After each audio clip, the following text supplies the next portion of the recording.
정부에서 이번에 다주택자들 세금 때린다던데, 그러면 우리도 이제 집 살 수 있는 거야? 나도 그거 보고 드디어 우리 차례인가 싶었거든? 근데 이게 좀 좀 뭐, 찾아보면 찾아볼수록 좀 이상한 거야. 갭 투자가 허용됐으니까 지금이 기회다 하는 사람들도 있고, 절대 사지 말라 하는 사람들도 있고, 뭐가 맞는 건데? 나도 모르겠어서 좀 알아봤거든. 근데 보고 나서 느껴진 게 좀 있어. 뭘 느꼈어? 우리 같은 무주택자들은 이거 모르고 뛰어들면 진짜 큰일 나는 구조야. 겉으로는 문이 열린 것 같은데 안을 들여다보면 완전히 다른 얘기거든. 그게 뭔데? 오늘 그걸 같이 정리를 해보자. 끝까지 들으면 무주택자 세금 폭탄 뉴스가 왜 우리같이 무주택자들한테 함정이 될 수 있는지 정확하게 이해하게 될 거야. 자기 양도소득세가 뭔지 알아? 양도소득세? 양도? 뭔가를 건네주는 거야? 아니 그게 아니라 이것부터 설명을 해줄게. 양도소득세는 집을 팔아서 이익이 생겼을 때 그 차익에 대해서 내는 세금이야. 5억에 사서 10억에 팔면 차익이 5억에 대해서 세금을 내는 거지. 그러면은 중과라는 건? 그 세금을 평소보다 훨씬 많이 매기는 거야. 집을 여러 채 가진 사람이 조정지역에서 팔 때. 얼마나 많이 내는데? 2주택자는 기본 세율에 20%가 추가되고 3주택자 이상이면 30%가 붙는데 지방세까지 합치면 최고 80%까지 갈 수 있대. 뭐? 80%? 아니 10억 벌어도 8억의 세금이 내는 거야?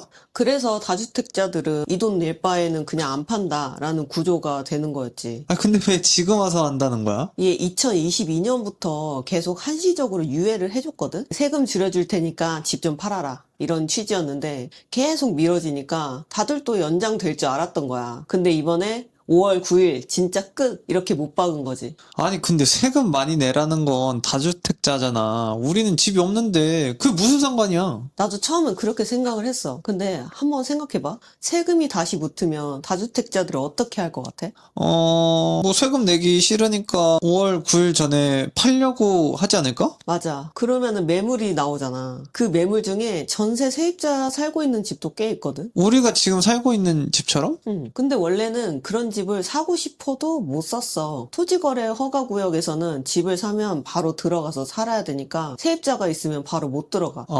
세입자 때문에 거래 자체가 안 된다는구나. 맞아. 근데 이번에 정부가 그걸 풀어준 거야. 무주택자가 사면 세입자 계약 끝날 때까지 입주를 미뤄도 된다고. 예를 들어서 26년 5월 9일에 집을 샀는데 세입자 계약이 27년 3월에 끝나면 그때까지는 안 들어가도 된다는 거지. 그러면 우리가 전세 낀 집을 살 수도 있다는 거네? 이거 완전 갭 투자 아니야? 겉으로 보면은 그래. 그래서 요즘 갭투자 허용됐다. 이런 말이 떠도는 거고. 그럼 좋은 거잖아. 다주택자는 집을 팔 수 있고 우리는 전세 낀 매물을 잡으면 되는 거니까? 그치. 근데 여기서부터 좀 조심해야 돼. 가능해 보이는 것과 가능한 것은 완전히 다르거든. 살 수 있게 된 것은 맞아. 근데 우리가 지금 빠뜨리고 있는 게 하나 있어. 뭔데? 대출. 이거는 대출까지 같이 계산을 해봐야 돼. 안 그러면 기회인가 이렇게 착각을 하게 된다니까. 그러네. 예를 들어 한번 계산을 해보자. 15억짜리 아파트야. 전세가 7억이 껴있어. 우리가 이걸 산다고 쳐. 그러면은 일단 잔금 칠 때 대출을 받아야 되잖아. 그렇지. 주택담보대출을 받아야 되는 거 아니야? 그치. 근데 규제 지역은 LTV 40%거든. 그래서 집값의 40%만 대출이 나와. LTV가 뭔데? 그것까지 다 오늘 설명하면 영상이 안 끝날 것 같으니까 그거는 다음에 따로 정리를 해줄게. 그러면 구독과 좋아요 해놔야지 다음 영상 볼 수 있겠죠? 여튼 규제 지역은 집값의 40%만 대출이 나와. 15억에 40%면 얼마야?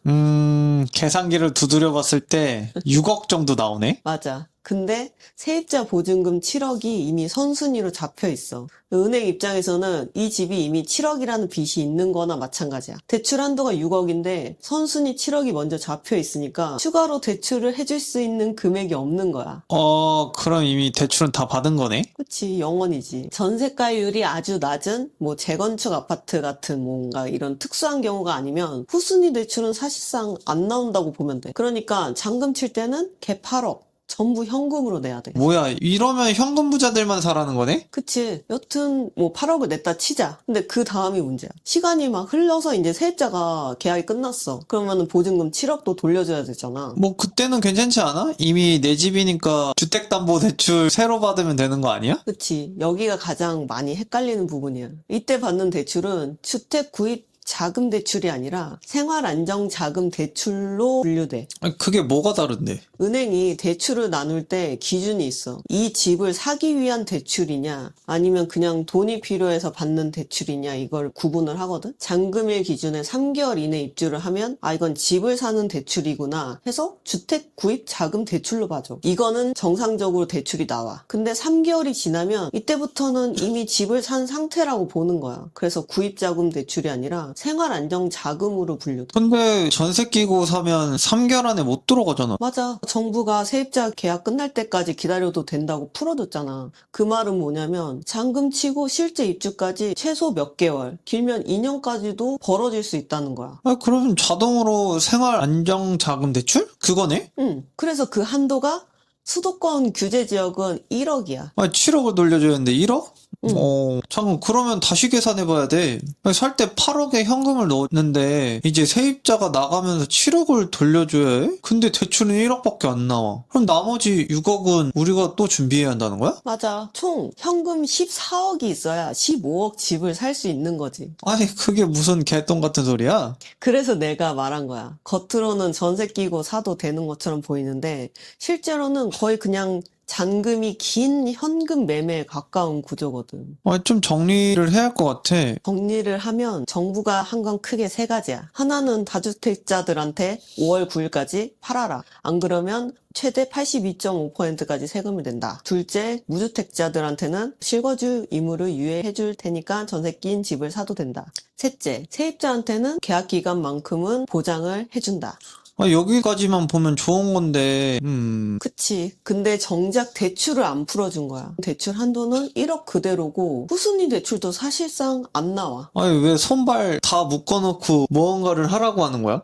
딱 그 느낌이야. 아, 그럼 우리 같은 사람은 지금 어떻게 해야지 집을 살 수 있어? 일단은 조급해지지 않는 게 제일 중요한 것 같아. 뭐 갭 투자 다시 열린다? 지금이 기회다? 이 말만 듣고 들어가기에는 우리한테는 숫자가 안 맞아. 그건 맞지. 대신 우리가 할 수 있는 건 내 생각엔 크게 두 가지야. 첫 번째는 청약을 지금처럼 계속 노리는 거. 청약 통장 꾸준히 넣고 무주택 기간 유지하고 우리 같은 무주택자 부부한테는 사실 청약이 제일 현실적인 루트니까 특별 공급도 있고. 그치, 그건 계속하고 있어야겠지? 그리고 두 번째는 규제 지역 밖에서 우리가 살만한 곳을 보는 거야. 지금 이 정책이 되게 복잡한 게 다 조정 대상 지역 얘기거든. 규제가 이렇게 빡빡한 게 서울이랑 수도권 규제 지역이야. 그러면은 규제 지역이 아닌 데는 다른 거야?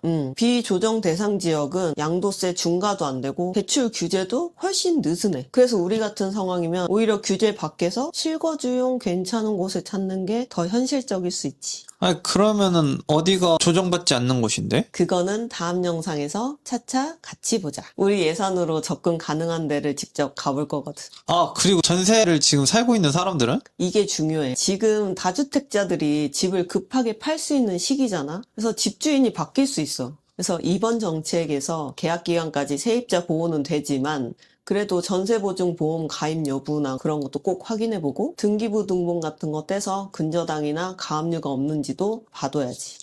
그럼 우리도 확인해 봐야겠네? 우리도 확인해봐야지. 와, 오늘 너무 복잡한데 많이 배운 것 같아. 맞아. 나도 이거 공부해보면서 느낀 게 있어. 뉴스 제목이랑 실제 내용이랑 너무 많이 다르다는 거. 무주택자한테는 문이 열렸다. 이러면 기대가 생기잖아? 근데 대출 구조를 까보면 우리 같은 사람한테는 아직 안 열린 거지. 모르고 뛰어들었으면 큰일 날 뻔했네. 맞아. 그리고 한 가지 더. 지금 이 정책이 끝이 아닐 수 있어.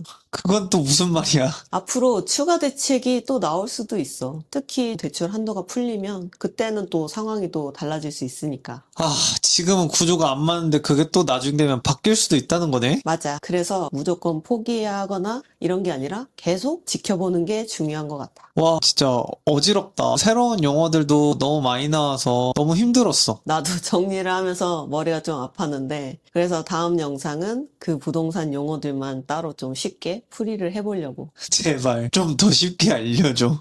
진짜 초등학생도 이해할 수 있게 해볼게. 여기까지 저희 이야기를 들으시고 이번 정부 정책에 대해서 조금이나마 이해가 되셨으면 좋겠어요. 구독과 좋아요, 알림 설정을 해두시면 다음 영상을 빠르게 만나보실 수 있습니다. 궁금한 거 있으면 댓글로 남겨주세요. 감사합니다. 그럼 끝! 요독!